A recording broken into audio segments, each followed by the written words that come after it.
3 قانون مهمی که تمرکز فوق‌العاده‌ای رو به وجود میاره. قانون اول 90-91، یعنی 90 دقیقه هر روز تا 90 روز آینده روی موضوعی کار کنید که بیشترین منفعت رو برای شما داره.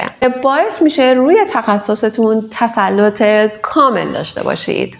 قانون دوم قانون 60-10 هستش. 1 ساعت کوک کنید و 60 دقیقه کار کنید و 10 دقیقه استراحت کنید و این کار رو در روز چند بار انجام بدین و باعث میشه که انرژی و تمرکزتون بیشتر بشه. قانون سوم قانون 5 ساعت طلاییه. مثلا از 8 صبح شروع میکنید تا 2 بعد از ظهر و تمام حواس پرتیاتون رو کنار میذارید و هیچ جایی نمیرید و مشغول کار میشید و طوری که انگار همه زندگیتون به اون 5 ساعت بستگی داره و وقتی که اون 5 ساعت تمام شد میتونید برید هر کاری رو که دوست دارید و حس خوبی بهتون میده رو انجام بدید و بعداً به مرور زمان متوجه میشید که چطور معجزه میکنه و میتونید به اندازه 1 هفته دیگران نتیجه بگیرید. و نکته مهم اینجاست که